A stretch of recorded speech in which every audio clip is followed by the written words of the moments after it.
Hello everyone. Raj study वाला online YouTube channel पर आपका स्वागत है। और आज है 9 अप्रैल और 9 अप्रैल को हम लोग पढ़ेंगे समाजशास्त्र। एमपीपीएससी में जैसे एमपीपीएससी में आप लोग जब देखेंगे कि पीएससी के पेपर सेकंड के जो पार्ट नंबर बी है, तो पार्ट नंबर बी में समाजशास्त्र है। तो हम लोग आज स्टार्ट करेंगे कि पहले यूनिट में जिसका दिया रहेगा नातेदारी, और कल हम लोग देखेंगे इसमें जो टॉपिक दिया रहेगा समाज के भारतीय समाज की संकल्पना। जॉइंट फैमिली हो जाएगा, जॉइंट फैमिली के बाद परिवार हो जाएगा, नातेदारी, वंश, गोत्र और परंपरा। फिर इसके बाद आप लोग जब देखें इसमें शामिल हो जाएगा समुदाय, संस्था, संघ, संस्कृति, मानदंड एवं मूल। तो कल हम लोग इनको पूरा कर लेंगे। तो पहले याद देखें कि सामाजिक संस्था। तो नातेदारी के बारे में आप लोग जब देखेंगे तो नातेदारी का मतलब क्या, इसका अर्थ देखें क्या होगा। तो नातेदारी का आशय यह होता मतलब सामाजिक संबंध। तो क्या हो जाएगा, समाज द्वारा मान्यता प्राप्त, समाज द्वारा आप लोग इसका अगर बिल्कुल संक्षिप्त रूप में देखेंगे तो इसमें यह हो जाएगा कि समाज के द्वारा मान्यता प्राप्त, सामाजिक संबंधों की व्यवस्था है, अब इन्हीं व्यवस्थाओं के अंतर्गत इसी व्यवस्थाओं के अंतर्गत समाज के नागरिक क्या करते हैं, सामाजिक नियमों के आधार पर क्या करते, प्रत्येक व्यक्ति एक दूसरे से संबंधों का निर्धारण करते हैं। अब ये संबंध किस प्रकार के होंगे, तो देखिए यदि आप लोग जब नातेदारी के संबंध के आप लोग देखेंगे तो जैसे कॉग्निजीनियस हो जाएगा, मतलब रक्त संबंधी हो जाएंगे। दूसरे आप लोग जब देखेंगे कि मैरिज के आधार पर, विवाह के आधार पर हो जाएंगे। थर्ड नंबर के हो जाएंगे, आप लोग देखेंगे इनको बोलते हैं इमेजिनरी रिलेशन। क्या बोलेंगे, इमेजिनरी रिलेशन, नातेदारी बोलेंगे, इन्हीं को बोलते हैं किनशिप। तो जो भारतीय समाजशास्त्र के आप लोग जब देखें इरावती कर्वे रहती, जो जीएस घोरिये की क्या रही, विद्यार्थी के रूप स्टूडेंट यानी विद्यार्थी रही, उनके द्वारा लिखे गया किनशिप ऑर्गेनाइजेशन इन इंडिया, उसमें इसके आप लोग जब देखें विस्तार पूर्वक उसमें जानकारी दी गई। हालांकि आप लोग जब देखेंगे कि इरावती जो कर्वे जी है ना, तो भारत में नातेदारी के जो वर्गीकरण किया है तो 4 क्षेत्रों के आधार पर किया गया है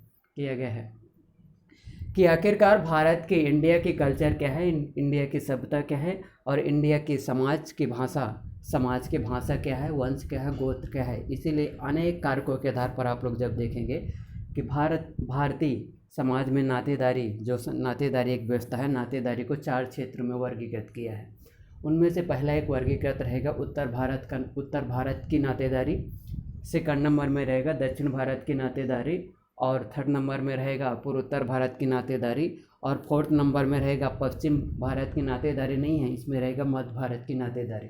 तो आप लोग इतना ज़रूर आप लोग याद करके इसका रखिएगा कि आप लोग ये ध्यान रखिएगा कि इसमें पश्चिम भारत की नातेदारी इसमें शामिल नहीं है, राइट। यहाँ देखेंगे कि सामाजिक संरचना तथा व्यवस्था में नातेदारी की भूमिका महत्वपूर्ण होती है। विवाह हो एवं परिवार के साथ नातेदारी भी सामाजिक संस्था है, महत्वपूर्ण सामाजिक संस्थाओं में से एक है। यदि आप लोग जब देखें कि इसका रिलेशन पूछा जाए ना, तो इसका रिलेशन किससे होगा, विवाह और परिवार से हो जाएगा, राइट। इस नातेदारी के लिए स्वजनों अथवा संगोत्री के शब्दों का प्रयोग किया जाता है। यह समाज द्वारा मान्यता प्राप्त संबंधों की एक व्यवस्था है। सामाजिक रूप से मान्यता प्राप्त ऐसे संबंधों को नातेदारी कहा जाता है जो रक्त, विवाह या रक्तदाता, इसी को बोलते हैं इमेजिनरी के आधार पर निर्मित होते हैं। अगला आप लोग जब देखेंगे रेडक्लिफ ब्राउन के अनुसार नातेदारी सामाजिक उद्देश्य के लिए मान्यता प्राप्त वंश परंपरा के संबंध है, जो कि सामाजिक संबंधों के परंपरागत संबंधों का आधार प्रस्तुत करती हैं। अगला देखिए, अगला क्या कह रहे हैं, नातेदारी के यदि आप लोग जब भेद देखेंगे तो वही इसके भेद रहेंगे, रक्त संबंधी, विवाह संबंधी, काल्पनिक, जैसे मित्र हो जाएंगे, दत्तक हो जाएंगे, राखी बहन हो जाएगा, राखी भाई हो जाएगा, राइट। इसके बाद आप लोग जब देखेंगे इसमें क्या देखें आप लोग कि नातेदारी की श्रेणियाँ। तो जीएस मार्डाक, आप लोग याद रखिए कि उनका नाम रहता है जीएस मार्डाक। तो जीएस मार्डाक के बारे में ज़रूर याद रखिएगा कि कौन है, मार्डाक। जीएस मार्डाक जैसे जब आते समाजशास्त्री, तो इनके द्वारा आप लोग जब देखेंगे कि 1877 में क्या करते हैं, 1877 में देखेंगे कि नातेदारी का वर्गीकरण तो देखें यहाँ पर जैसे नातेदारी की जो श्रेणियाँ हैं, तो श्रेणी के बारे में आप लोग याद रखिएगा। प्राथमिक श्रेणी, द्वितीयक श्रेणी और अगला आ जाएगा टर्सरी श्रेणी। तो प्राथमिक श्रेणी में रहते कि ऐसे नातेदार जो कि प्रत्यक्ष रूप से हमसे जुड़े होते हैं, जैसे पिता पत्नी, ये क्या हो जाएंगे, प्राथमिक नातेदारी कहलाएंगे। इसी में आप लोग जब देखें इनकी संख्या कितनी है, जो प्रत्यक्ष रूप से एक दूसरे से जुड़े होते थे, कितनी इनकी संख्या है, 8। जबकि द्वितीयक नातेदारी की संख्या आप लोग जब देखें इनकी संख्या कितनी है, 33। वहीं आप लोग जब तृतीयक नातेदारी आप लोग जब देखेंगे तो उनको बोलेंगे कितनी, उनकी संख्या 151, राइट। तो इसको आप लोग याद रखिएगा। और अब देखेंगे प्राथमिक नातेदारी के साथ आप लोग देखें कि द्वितीयक नातेदारी क्या होती। तो द्वितीयक नातेदारी कि वह नातेदारी का वह समूह, वह रूप जो कि प्राथमिक नातेदारी के प्राथमिक नातेदार होते हैं, उनको क्या बोलते हैं, द्वितीयक नातेदारी बोलते हैं। मैं उदाहरण के तौर पर जैसे देखें, उदाहरण के माध्यम से समझते हैं। जैसे इसमें हो जाएगा, एक हो जाएंगे पिताजी हो जाएंगे और ये भाई हो जाएगा, और जो इनका पुत्र हो जाएगा। तो ये दोनों प्राथमिक नातेदारी हैं, जबकि ये पुत्र के लिए चाचा क्या हो जाएगा, द्वितीयक नातेदारी हो जाएगा, राइट। और अगला देखें, अब इसके बाद हो जाएगा तृतीयक नातेदारी। तो तृतीयक नातेदारी में कौन से आ जाएंगे, इसमें तृतीयक नातेदारी के लिए बोला जाता कि नातेदारी का वह स्वरूप आप लोग जब देखेंगे कि नातेदारी क्या हो जाती है, तृतीयक नातेदारी कि द्वितीयक नातेदारों के प्राथमिक नातेदार को क्या बोलते हैं, क्या बोलेंगे, तृतीयक नातेदारी। मैं आपको फिर उदाहरण से समझाता हूँ कैसे। जैसे एक परिवार हो गया, ये एक भाई हो गया, ये दोनों भाई हो गया और इसकी पत्नी हो गई, ठीक है, और इसका जो पुत्र हुआ। तो इसके लिए तो आप लोग जब देखें द्वितीयक नातेदारी है चाचा, जबकि इसके जो आंटी यानी कि चाची है, तो इसके लिए क्या हो जाएगी, तृतीयक नातेदारी में इसको शामिल किया जाएगा। अगला आप लोग जब देखेंगे कि इनकी संख्या कितनी है, तो इनकी संख्या आप लोग जब देखेंगे 151 है, तो इन्हीं को बोलते हैं जैसे परदादा, मामी, चाची, ये क्या है हो जाएंगे, तृतीयक नातेदारी में आ जाएंगे। आप लोग इसको याद रखिएगा कि जैसे नातेदारी से संबंधित जो भी टर्मोलॉजी यानी शब्दावली है, तो उनको ज़रूर याद रखिएगा। पहले नातेदारी का विस्तृत अध्ययन सर्वप्रथम जैसे मार्गन रहे थे, एंशियंट सोसाइटी 1877 में क्या किया था, नातेदारी का विस्तृत अध्ययन किया था। और मार्गन के द्वारा जैसे जब आता तो इसमें क्या करते कि नातेदारी शब्दावली को कितने प्रकार से वर्गीकृत करते, 2 प्रकार से वर्गीकृत करते। पहला वर्गात्मक, दूसरा वर्णात्मक। वर्णात्मक ये रहता है कि जब अनेक नातेदारों को क्या कर दिया जाता है, एक ही समूह की श्रेणी में शामिल करके, एक ही समूह के रूप में शामिल करके और क्या किया जाता है, सभी को एक विशिष्ट शब्द से संबोधन किया जाता है। जैसे आप इसमें जैसे आप लोग जब देखें अंकल, तो अब अंकल में कौन कौन आ जाएगा, चाचा आ जाएगा, मामा आ जाएगा। इसी प्रकार आप लोग जब देखें आंटी, तो आंटी में क्या आ जाएगी, मामी आ जाएंगे, बुआ आ जाएंगे, इसमें फूफा जी आ जाएंगे। तो इनको बोलते हैं वर्णात्मक, जबकि इसको बोलते हैं वर्गात्मक। अब वर्णात्मक ये रहता है कि जब एक नातेदारी के लिए विशिष्ट शब्द का प्रयोग किया जाए तो उसको क्या बोलेंगे, उसको आप लोग बोलेंगे, वो क्या कहलाएगा, उसको बोले वर्णात्मक। जैसे मम्मी के लिए मम्मी, पिताजी, तो क्या हो जाएंगे, ये सभी हो जाएंगे वर्गात्मक। वर्णात्मक यानी कि प्रत्येक व्यक्ति के लिए विशिष्ट नाम शब्द का प्रयोग किया जाता है। फिर वहीं आप लोग जब देखेंगे कि नातेदारी की क्या हो जाएंगी, आप लोग इसको याद रखें कि नातेदारी की जो रीति यानी परंपराएं होती हैं, तो परंपराएं क्या होती हैं, तो ये रहती कि आप लोग जब इसमें देखेंगे ना कि सामाजिक नातेदारी की जो रीतियाँ हैं, तो रीतियाँ क्या कहलाती, समाज के द्वारा मान्यता प्राप्त सामाजिक व्यवहारों को निर्धारित करने हेतु क्या होते, सामाजिक व्यवहारों के नियमों के समूह होते हैं। क्या होते हैं, सामाजिक व्यवहारों के नियमों के समूह होते हैं, जिनके माध्यम से प्रत्येक व्यक्ति क्या करता, अपने स्वजनों के मध्य क्या करता, वार्तालाप करता, यानी संबंधों का निर्धारण करता। अब इसके आप लोग जब प्रकार देखेंगे तो कितने प्रकार है, इसमें हो जाएंगे 6 प्रकार है। पहला देखेंगे, इसको बोलते हैं आप लोग जोकिंग। सेकंड नंबर का हो जाएगा अवॉइडेंस। थर्ड नंबर का आप लोग जब देखें इसको बोलते हैं, जहाँ तक मुझे पता है, मातुल के बाद आप जब देखें इसको बोलते हैं पित्राश्वासा, इसको बोलते हैं कि क्या बोलेंगे, इसको बोलते हैं इमिटेट। इसके बाद आप लोग जब देखें ये हो जाएगा सह प्रस्बिताता, बिताया। इसको हम लोग अगले वाले में देखते हैं, और अगले इसमें देखेंगे ये वाली। अब मैं आपको जो PDF है ना, तो इसमें आप लोग जब देखेंगे तो इसको डिटेल से देखिएगा कि नातेदारी समाज में मानव अकेले कभी नहीं रह सकता, क्योंकि आप लोग जब देखें कि चाहे जन्म से लेकर मृत्यु तक क्या करेगा, वो अनेक व्यक्तियों के गोले में से घिरा रहता है, उन्हीं दीवारों में से रहता है। इसीलिए जब देखें इसका संबंध एकाधिक व्यक्तियों से होता है, परंतु इसमें सबसे महत्वपूर्ण संबंध उन व्यक्तियों के साथ होता है जो कि विवाह बंधन या रक्त संबंध के आधार पर संबंधित होते हैं। अगला आप लोग जब देखेंगे कि नातेदारी की परिभाषा, नातेदारी की परिभाषा में मजूमदार और मदन के अनुसार देखेंगे, मनुष्य विभिन्न प्रकार के बंधनों के समूह से बंधे हुए होते हैं। इन बंधनों में सबसे अधिक मौलिक हुआ बंधन है जो कि संतान उत्पत्ति पर आधारित होते हैं, आधारित है। आंतरिक मानव प्रेरणा है, यही नातेदारी कहलाती है। इसमें आप लोग जब देखेंगे संबंधों के आधार पर, कुछ आप लोग जब देखें संबंध रहेंगे, कुछ विशिष्ट शब्द रहेंगे। तो इसमें जैसे आप लोग जब देखेंगे इसमें संबंधों के आधार पर रहेगा। रेडक्लिफ ब्राउन के अनुसार आप लोग जब देखेंगे उद्देश्यों के लिए मान्यता प्राप्त वंश या रक्त संबंध जो कि सामाजिक संबंधों के प्रथागत संबंधों का आधार करते हैं। और अगला आप लोग जिसमें जब देखेंगे तो ये रहेगा, बिल्कुल सिंपल शब्दों में देखेंगे, सार्वभौमिक क्या है, सामाजिक संबंधों की एक सार्वभौमिक व्यवस्था है। सामाजिक संबंधों की समाज द्वारा मान्यता प्राप्त एक सार्वभौमिक यानी कि मूल इकाई है जिसके आधार पर प्रत्येक व्यक्ति सामाजिक नियमों के तहत जब देखेंगे एक दूसरे के साथ संबंधों को निर्धारित करता है। इसके आधार हो जाएंगे रक्त के आधार पर, विवाह के आधार पर और इमेजिनरी यानी काल्पनिक आधार पर हो जाएंगे। आप लोग जब देखेंगे कि इसकी विशेषता कौन कौन सी हो जाएंगी, विशेषता के बारे में आप लोग जब देखें इसका संबंध होता है, विशेषता देखेंगे ये क्या होती है, नातेदारी सार्वभौमिक होती है। सार्वभौमिक के साथ साथ आप लोग जब देखेंगे सर्वकालिक होती है। सर्वकालिक के साथ साथ इसमें आप लोग ये भी देखेंगे वह वास्तविकता तथा काल्पनिक दोनों प्रकार की होती है। इसमें आप लोग जब देखेंगे इसमें नियम कानून क्या होते हैं, नियम कानून आप लोग जब देखें इसमें जटिल होते हैं। ये भी रहता है कि इसमें परिवर्तन करना आसान नहीं होता। ये भी रहेगा कि क्या रहेंगे, समाज द्वारा मान्यता प्राप्त रहेंगे, न कि काल्पनिक भी रहेंगे। ये इसकी विशेषता हो जाएंगी। और अगला आप लोग जब देखें इसकी श्रेणी के बारे में, तो वही श्रेणी वह व्यक्ति जो हमारे साथ जिनसे हमारा सीधा संबंध होता है प्राथमिक नातेदारी कहलाते हैं। द्वितीयक श्रेणी में प्राथमिक श्रेणी के प्राथमिक संबंधी या प्राथमिक नातेदारी द्वितीयक नातेदारी कहलाते हैं।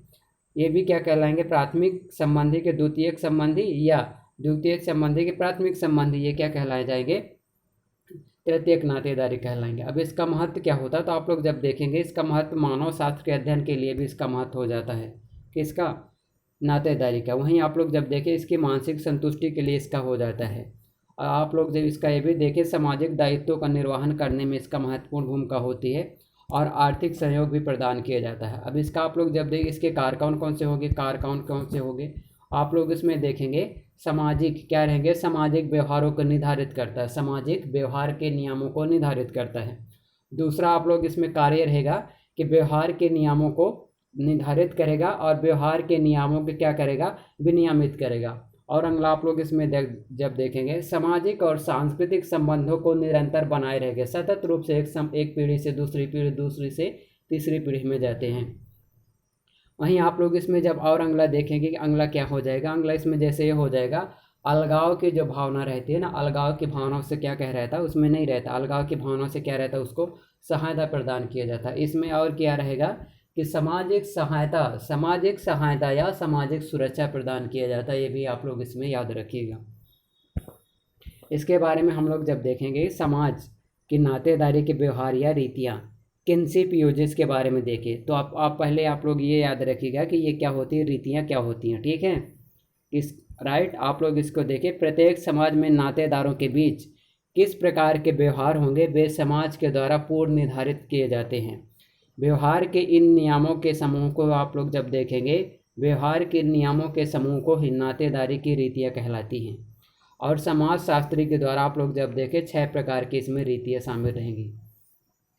अब 6 प्रकार की आप लोग जैसे जब रीतियाँ रहेंगी तो इन रीतियों को क्या करना पड़ेगा, आप लोगों को याद करना पड़ेगा कि आखिरकार कौन कौन से रीतियाँ होती हैं। अभी जैसे इस बार जो MPPSC 2022 का पेपर हुआ था ना, तो परिहास, एवॉइडेंस और जोकिंग वाले दोनों पूछा था 10-11 नंबर में।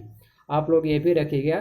टेक्नोनॉमी, इसको आप लोग याद रखिएगा। टेक्नोनॉमी के बाद आप लोग जब देखेगा एबैनकुलेट, इसको याद रखिएगा। एमिटेट को याद रखिएगा और केबिड्स को याद रखिएगा। अब देखते हैं कि इनका अर्थ डिटेल में क्या होता। इनका ये भी देखिए कि इनका अर्थ क्या होगा, उद्देश्य क्या होगा, फिर क्या रहेगा, संबंध किस प्रकार होगा, महत्व क्या होगा। और वर्तमान में इनमें परिवर्तन क्या क्या हो रहा है। ठीक है, तो देखिए पहले आप लोग जब इसको देखेंगे कि परिहार, अवॉइडेंस का मतलब रहता है कि समाज में वह नियम रहते कि सामाजिक संबंधों के बीच क्या रहते कि एक दूसरे से हंसी मजाक नहीं करते, सामाजिक संबंध में दूरियां रहती। जैसे इसमें कौन से आ जाएंगे, जैसे सास हो जाएगा, सास और बहू में हंसी मजाक नहीं चलेगा, ससुर और बहू में मजाक नहीं चलेगा, भाई बहन इसी में आ जाएंगे, भाई बहन इसी में आ जाएंगे।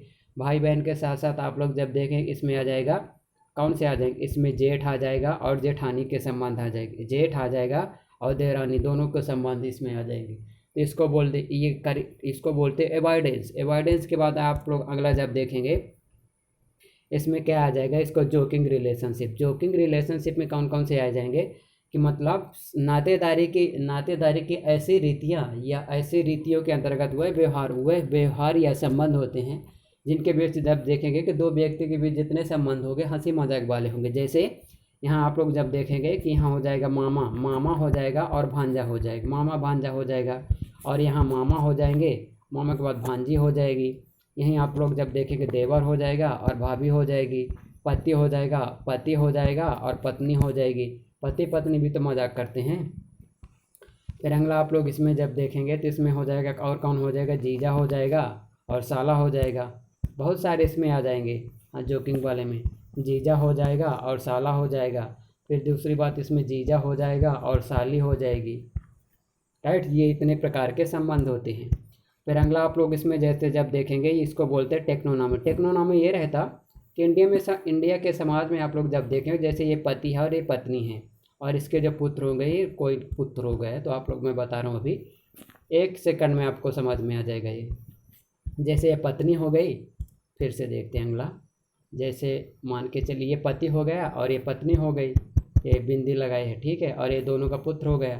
तो जो पत्नी रहती ना तो सीधे इसका पति का नाम नहीं लेती, क्या करेगी, इसके माध्यम से दूसरे पक्ष के माध्यम से तीसरे व्यक्ति को बोलेगी जैसे ये उसका पुत्र हो गए तो इसके जैसे ये पत्नी हो गई, ये नाम की बी नाम का पुत्र हो गया, तो ये पति हो गए, पत्नी हो गई, इसका पुत्र हो गया, तो पुत्र को क्या बोलेगी कि मतलब कि ये फलाने के पापा, इसको बोलते हैं ना ऐसे समाज में, बिल्कुल बोलते हैं इसके। जैसे इसमें इस जो संतान है इसका नाम पप्पू, तो क्या बोलेगी कि पप्पू के पापा सुन रहे कि नहीं सुन रहे, तो इसको बोलते हैं क्या, संबोधन। इसी लिस्ट संबोधन को बोलते हैं अनुनामिता। अनुनामिता में आप लोग याद रखें इसको बोलते हैं टेक्नोनॉमी। तो इसको जरूर याद रखें, मतलब दूसरे पक्ष के माध्यम से संबोधन करना ही क्या कहलाता है। फिर अगला आप लोग जब देखेंगे उसको बोलते हैं मातुल। मातुल को क्या बोलेंगे, मातुल के बोलेंगे एबुनकुलेट के बारे में आप लोग याद रखिएगा। तो एबुनकुलेट में क्या हो जाता है, तो एबुनकुलेट में आप लोग जब देखेंगे किससे संबंधित, मात्र सत्तात्मक, मतलब मैट्रियार्कल फैमिली से संबंधित रहता। इसमें रहता कि जैसे इस व्यक्ति की शादी होती तो क्या करता, लड़के के घर में चला जाता, लड़के के घर में जाएगा, यहीं रहेगा, और जो लड़की का भाई रहेगा, ये भाई रहेगा इसका साला, ये रहेगा साला दूसरी जगह चले जाएगा।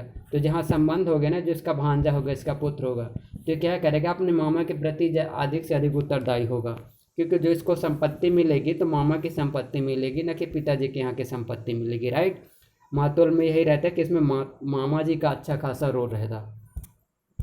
फिर अगला आप लोग जब देखें इसको बोलते हैं इमिटेट। इमिटेट का मतलब होता है कि बुआ में, अब ये किस समाज में पाया जाता है, जैसे गारो, खासी और नायर समाज में, मातुल समाज में रहता है। फिर अगला आप लोग जब देखें इसको बोलते हैं पितृ। इमिटेट के बारे में रहता है कि यह है मात्र सत्तात्मक समाज में एक व्यवस्था पाई जाती है, रीतियाँ पाई जाती है, जिसमें रहता कि जब संतान पैदा होगी ना, तो संतान का नामकरण कौन करेगा, इमिटेट का मतलब होता है कि बुआ जी। तो बुआ जी क्या करेगी, संतानों का नामकरण करेगी बुआ जी के द्वारा। ये कहाँ पाई जाती, इमिटेट के बारे में आप लोग याद रखें। जैसे भारत की जो टोडा जाति है ना, इंडिया की जो टोडा जाति पाई जाती है, टोडा, तो टोडा जाति में पाया जाता है इमिटेट। फिर अगला आप लोग याद रखिएगा केबिट के बारे में आप लोग याद रखें, इसको क्या बोलते हैं, इसको केबिट के बारे में आप लोग याद रखें, इसको ये बोलते हैं कि ये भी क्या है, एक प्रकार के आप लोग जब देखें मात्र सत्तात्मक समाज में। कुल मिलाकर जैसे डॉक्टर दुबे आते हैं ना, डॉक्टर दुबे आते हैं, बोलते हैं डॉक्टर दुबे जैसे जब आते हैं, तो इसमें क्या बोलते हैं, ये बोलते हैं कि जैसे केबिट जो परंपरा यानी कि प्रथा रीति है, तो इसको डॉक्टर दुबे जी क्या बोलते हैं, डॉक्टर जो दुबे आएंगे तो बताएंगे कि जो ये व्यवस्था है ना तो किसके लिए बनाई गई है, सामाजिक पित्रात्मक निर्धारण करने हेतु बनाई गई व्यवस्था है।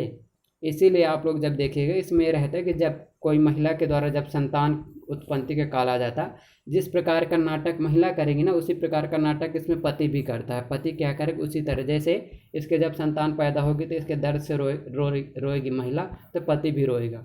जैसे ये नदी पार नहीं करेगी तो ये भी नदी पार नहीं करेगा। जिस प्रकार का भोजन ये महिला करेगी उसी तरह का ढोंग ये भी करेगा ये, राइट। तो इसको आप लोग याद रखिए। तो ये है समाज नातेदारी व्यवस्था। अब इंडिया में आप लोग जब देखेंगे तो इंडिया में नातेदारी का सिस्टम क्या है, तो जो इरावती कर्वे रहती, इरावती कर्वे जी रहती, तो इनकी एक जो पुस्तक का नाम है, बुक का नाम है, तो बुक के बारे में आप लोग याद रखें कि बुक का नाम क्या है। तो आप लोग जब याद रखें कि बुक में क्या है, किनशिप ऑर्गेनाइजेशन इन इंडिया में क्या किया गया है कि भारत में नातेदारी को 4 भागों में वर्गीकृत किया गया, 4 भागों में, जैसे उत्तर, दक्षिण और ईस्ट और मिडाइवल, 3-4 क्षेत्रों में वर्गीकृत किया। लेकिन उसके आधार क्या बताए हैं, उसके आधार के बारे में यदि आप लोग जब देखेंगे ना तो उसके आधार केवल इरावती जो कर्वे जी आती, तो भारतीय संस्कृत के आधार पर आप लोग जब देखें तो उसको क्या करते, निर्धारित कर देती। भारतीय संस्कृत, विरासत, भाषा, रहन सहन, खान पान, इस सभी के आधार पर आप लोग जब देखेंगे तो 4 क्षेत्र में निर्धारित कर देती। नॉर्थ हो जाएगा, साउथ हो जाएगा, ईस्ट हो जाएगा और मध्य हो जाएगा, राइट। तो ये रहा आज के नातेदारी व्यवस्था। और इसमें आप लोग को इतने सारे इसमें क्वेश्चन मिल जाएंगे, तो क्वेश्चन इसमें इतने मिल जाएंगे। इसी के साथ आप लोग इसमें ये भी याद रखें कि जैसे डिसेंट क्या होता है, डिसेंट का मतलब वंशक्रम। तो वंशक्रम का मतलब ये रहता है कि निश्चित यानी कि ज्ञात वंशजों के समूह को डिसेंट बोलते हैं। जबकि जाति के बारे में आप लोग जब देखेंगे जन्मजात होती है। वर्ग क्या रहता है, वर्ग का जो संबंध रहता इसको अलग से पढ़ेंगे, बट वंश के बारे में आप लोग याद रखिएगा, इसको बोलते हैं कि व्यवसाय के आधार पर होता।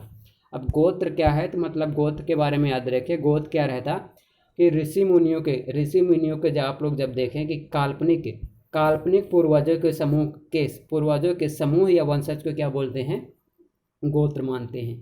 जैसे आप लोग जब देखेंगे ना भारत में जो हिंदू समाज है, तो हिंदू समाज में 7 प्रकार के गोत्र पाए जाते हैं। जैसे गौतम हो जाएगा, कश्यप हो जाएगा, ये सभी गोत्र हो जाएंगे।